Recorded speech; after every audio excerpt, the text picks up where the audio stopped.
भृगु ने जो मेरी ही थी उस भार्या का अपहरण किया। यदि यह स्त्री वही है तो वैसी बात ठीक ठीक बता दो। सर्वज्ञ अग्निदेव, तुम्हारे मुख से सब बातें सुनकर मैं भृगु की इस भार्या को तुम्हारे देखते देखते इस आश्रम से हर ले जाऊंगा, इसलिए मुझसे सच्ची बात बताओ। उग्रश्रवा जी कहते हैं, राक्षस की यह बात सुनकर ज्वालामयी 7 जिह्वा वाली अग्निदेव बहुत दुखी हुए। एक और वे झूठ से डरते थे तो दूसरी ओर भृगु के शाप से। अतः धीरे से इस प्रकार बोले। अग्निरुवाच, त्वया वृता पुलोमेयं पूर्वदानवनन्दन, किन्त्वियं विधिना पूर्वं मंत्रबन्धं वृता त्वया। दानव नंदन, इसमें संदेह नहीं कि पहले तुम ही ने इस पुलोमा का वर्ण किया था, किंतु विधिपूर्वक मंत्रोच्चारण करते हुए इसके साथ तुमने विवाह नहीं किया था। पिता ने तो यह यशस्विनी पुलोमा भृगु को ही दी है। तुम्हारे वर्ण करने पर भी इसके महायशस्वी पिता तुम्हारे हाथ में इसे इसलिए नहीं देते थे कि उनके मन में तुमसे श्रेष्ठ वर मिल जाने का लोभ था। दानव, तदनंतर महर्षि भृगु ने मुझे साक्षी बनाकर वेदोक्त क्रिया द्वारा विधिपूर्वक इसका पानी ग्रहण किया था। अग्निदेव पुलोमा राक्षस से आगे कहते हैं, यह वही है ऐसा मैं जानता हूँ। इस विषय में मैं झूठ नहीं बोल सकता। दानव श्रेष्ठ, लोक में असत्य की कभी पूजा नहीं होती है।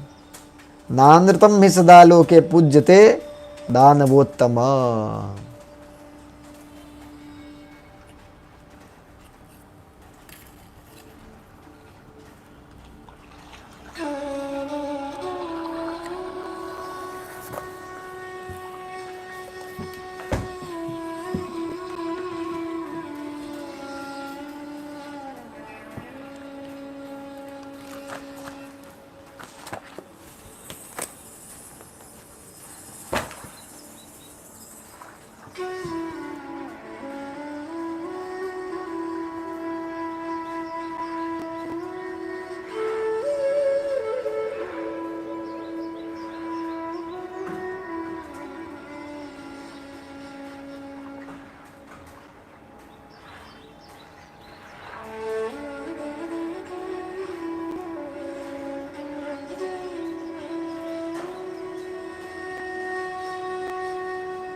तो इस प्रकार अग्नि ने दानव को बताया कि ये आपकी पत्नी नहीं है, ये भृगु की ही पत्नी है। महर्षि च्यवन का जन्म।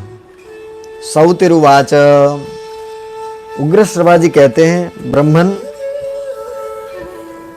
अग्नि का यह वचन सुनकर उस राक्षस ने वराह का रूप धारण करके मन और वायु के समान वेग से उसका अपहरण किया।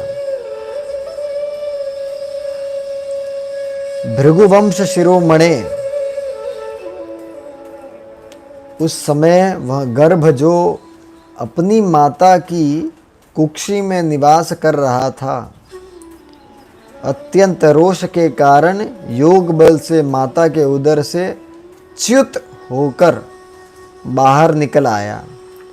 च्युत होने के कारण ही उसका नाम च्यवन हुआ।